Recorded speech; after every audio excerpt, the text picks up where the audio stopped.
Kutas, kupas tuntas, mantap. Yuk bergabung di Hati Web Channel. Oke, kita mulai untuk melanjutkan pembahasan kita tentang metode refleksi ya. Metode refleksi itu sama dengan ini ya, kita berkaca, kasarannya ya, kita berkaca. Jadi apa yang pengalaman masa lampau itu kita refleksikan, gitu ya. Jadi kayak kita berada di depan kaca. Oke, semangat ya. Iya Bu. Iya Bu. Ya, jadi pembelajaran refleksi itu merupakan suatu proses review ya terhadap pelaksanaan pembelajaran yang dilaksanakan pendidik, gitu ya. Dilaksanakan pendidik, refleksi itu kayak kita berkaca gitu ya. Jadi suatu proses review, ya, pengulangan gitu ya terhadap pengalaman di masa lampau. Nah, kalau di dalam pembelajaran sendiri bahwa pelaksanaan refleksi itu dilakukan pada saat kegiatan pembelajaran akan berakhir. Karena ini merupakan pembelajaran Bu Ati sudah berakhir gitu ya, ini terakhir kan, tolong dipahami ya bahwa hasil daripada refleksi itu sangat penting dilaksanakan untuk menentukan langkah selanjutnya yang terkait dengan pembelajaran itu sendiri. Jadi sebenarnya refleksi ini diberikan pada akhir pembelajaran, sehingga kita akan bisa menilai. Jadi misalkan Bu Ati tanya, oh yang materi kemarin itu tentang apa aja yang sudah diberikan Bu Ati? Contohnya tentang izin praktek bidan, ya, kewenangan bidan, kompetensi bidan, filosofi bidan, itu kita refleksikan lagi, kita ulang lagi gitu. Saudara itu sudah menghayati belum materi-materi yang sudah disampaikan sebelumnya? Itulah dinamakan refleksi ya. Nah, di dalam metode pembelajaran refleksi itu sendiri sebenarnya setiap saudara di akhir pembelajaran itu bisa juga dievaluasi dengan refleksi. Apa artinya? Bahwa setiap kita selesai melakukan suatu kegiatan itu kita evaluasi gitu. Pengalaman-pengalaman, contohnya nanti saudara ini kan belum praktek ya, kan nanti semester 2 ya prakteknya ya. Iya. Iya. Misalnya semester, kalau semester 2 prakteknya gitu ya. Setelah saudara melakukan praktek klinik di lapangan, saudara setelah masuk ke kampus itu akan direfleksi. Artinya apa? Saudara ditanya, selama saudara praktek klinik, pengalaman apa saja yang saudara alami?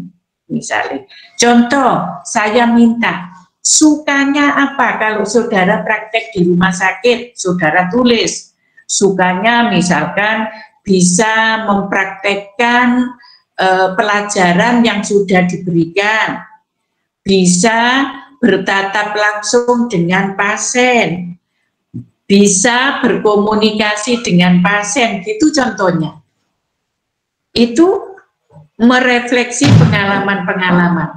Kemudian kita juga ditanya lagi, bagaimana selama saudara praktek, itu saudara pengalamannya apa saja ke pasien, contohnya.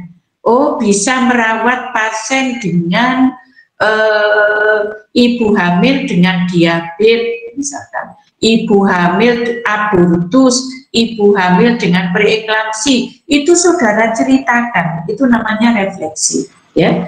Nah, sebenarnya refleksi itu sendiri mempunyai tujuan. Apa sih tujuannya? Menganalisis tingkat keberhasilan, proses dan hasil belajar peserta didik. Jadi kalau misalkan habis praktek kemudian saudara disuruh mengungkapkan gitu ya, apa saja pengalaman dan sebagainya. Dari cerita saudara itu maka seorang dosen bisa menganalisis tingkat keberhasilan saudara selama praktek. Oh, berarti ini targetnya sudah terpenuhi.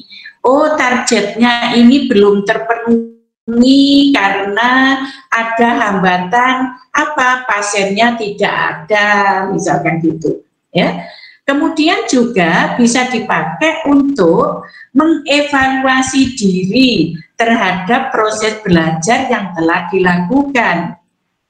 Mengevaluasi diri. Setelah saudara cerita selama praktek misalkan, saudara bisa mengevaluasi diri.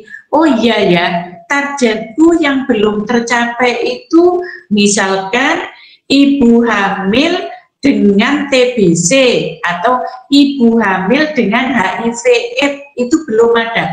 Kita mengevaluasi dari hasil proses belajar tadi. Kemudian refleksi itu faktor-faktor penyebab kegagalan dan pendukung keberhasilan. Contoh tadi, oh selama praktek saya belum menemukan ibu hamil dengan HIV. Gitu. Kenapa kok tidak menemukan, tidak ada pasien? Nah, kemudian juga bisa mengukur pendukung keberhasilan. Oh, kalau begitu yang berhasil misalnya 80% dari target yang ditentukan, yang 20% belum. Karena apa? Pasiennya tidak ada. Itu. Jadi nanti kalau saudara misalkan selesai praktek, kemudian saudara disuruh cerita, itu namanya metode refleksi. Ya. Kemudian refleksi itu sendiri juga untuk merancang upaya optimalisasi proses dan hasil belajar. Jadi untuk merancang, kalau tadi itu yang belum tercapai 20%, berarti 20% ini dipakai untuk merancang pembelajaran berikutnya. Oh, kalau gitu mahasiswa ini saya tempatkan di tempat yang ada ibu hamil dengan misalkan HIV/AIDS misalkan. Kemudian memperbaiki dan mengembangkan pembelajaran sesuai dengan mata pelajaran yang diampu. Jadi di dalam proses pembelajaran refleksi ini sebenarnya kalau diberlakukan atau kalau dipraktekkan itu hasilnya bagus, baik itu buat pembelajar sendiri maupun yang memberikan pembelajaran. Maksudnya sangat efektif untuk mengevaluasi keberhasilan proses pembelajaran baik untuk dosen maupun untuk mahasiswa. Nah, di dalam teknik refleksi dalam pembelajaran, pertama itu interview. Apa interview? Wawancara. Jadi contohnya saudara tadi dalam praktek. Ya. Setelah praktek, saudara diwawancarai oleh dosen. Bagaimana kemarin waktu dinas di rumah sakit A misalkan? Bagaimana targetnya? Mana yang belum tercapai? Mana yang sudah tercapai? Itu interview. Kita interview, wawancara. Oke. Habis gitu diobservasi. Benar enggak memang saat saudara praktek itu pasiennya nggak ada, observasi. Ya. Kemudian teknik refleksi juga bisa melalui jurnal. Saudara kalau dinas kan juga buat jurnal nanti, ya, itu bisa dipakai metode atau teknik refleksi itu. Nah, bisa juga diberikan angket sesuai dengan mata kuliah yang sudah diberikan. Misalnya nanti Buati nyebar angket dari materi-materi yang sudah Buati berikan, kira-kira berapa persen yang bisa diserap. Itu kita bisa lewat angket. Kemudian bisa juga lewat buku harian atau logbook, ya, itu bisa. Jadi refleksi itu bisa dari segi mana-mana tadi. Kemudian juga bisa refleksi itu, ya, instrumen yang digunakan bisa melalui lembar observasi, bisa melalui pedoman wawancara, bisa melalui lembar telaah dokumen, atau bisa dengan angket tadi. Jadi nanti kalau dosen saudara misalkan memberikan lembar observasi, kemudian saudara suruh nulis, ya, atau pakai pedoman wawancara, telaah dokumen punya saudara, dicek mana buku jurnal saudara atau logbook saudara dibuka sama dosennya, oh ini sudah tercapai, ini belum, ini, itulah namanya instrumen refleksi pembelajaran, ya. Kemudian kegiatan di dalam refleksi pembelajaran, kegiatannya berupa penilaian tertulis. Jadi saudara tadi sudah dicek logbook saudara, kemudian dosen memberikan nilai, oh 80, karena yang 20 misalkan ada yang belum tercapai dan sebagainya. Maupun penilaian itu bisa tertulis, umumnya dalam bentuk tulisan, ya. Nah, di sini maka dari penilaian itu bisa direspon terhadap kejadian itu. Contohnya tadi karena kasusnya tidak ada, mungkin dosen bisa memberikan pembelajaran dalam bentuk video, ya. Jadi saudara diputarkan video, ini loh ibu hamil dengan TBC tadi, atau mungkin juga ini loh proses kelahiran sungsang. Karena apa? Pada saat saudara praktek itu tidak ada kasus sungsang.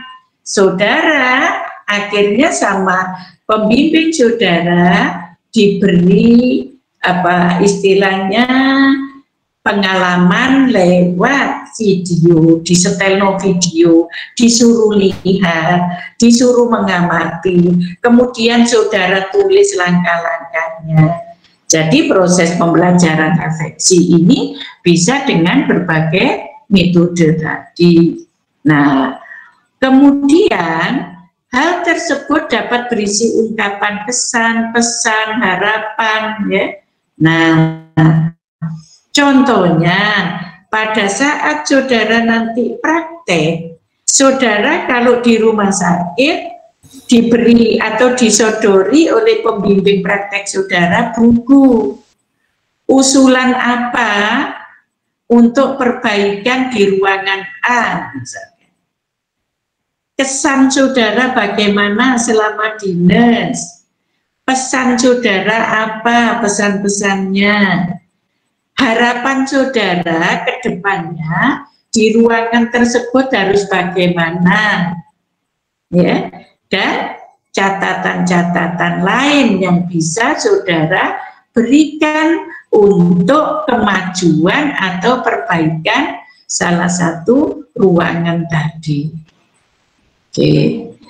Kemudian dalam kegiatan refleksi pembelajaran itu bahasa yang digunakan itu paling sederhana, harus sesederhana mungkin.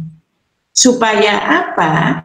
Supaya kita atau pembelajar itu mengerti dan mudah untuk dipahami.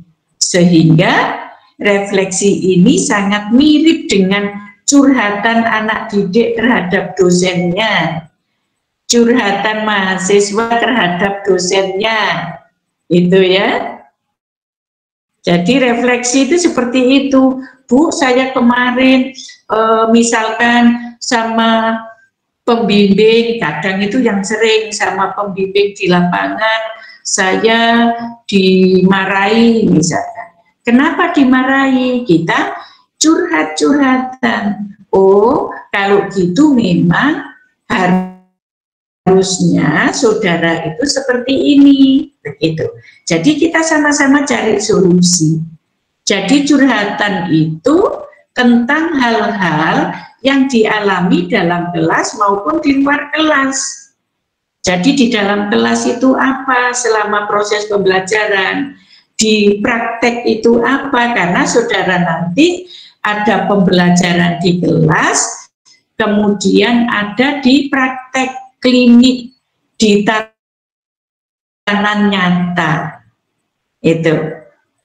Nah, berikutnya bahwa untuk pemanfaatan dari refleksi pembelajaran itu didapatkan apa manfaatnya?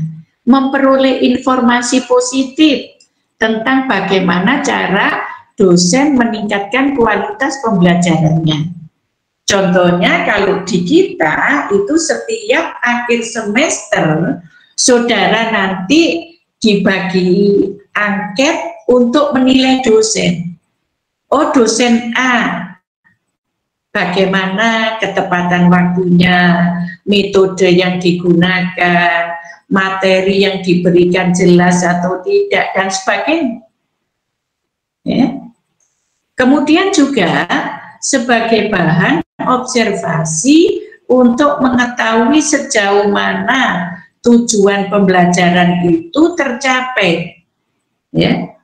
Sebagai bahan observasi untuk mengetahui sejauh mana tujuan pembelajaran sudah tercapai.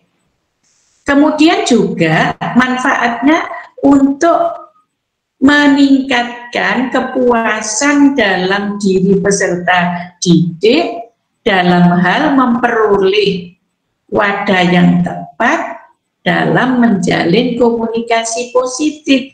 Jadi curhat-curhatan itu juga merupakan ungkapan ya saudara, baik itu yang puas maupun yang tidak puas. Jadi supaya ada hubungan komunikasi yang positif ya antara dosen dan mahasiswa. Ya. Ada yang ditanyakan sebelum beranjak yang lain gitu ya. Saya akhiri cukup sekian. Terima kasih. Wassalamualaikum warahmatullahi wabarakatuh. Waalaikumsalam warahmatullahi wabarakatuh. Jangan lupa subscribe, share, like, komen. Matur nuwun.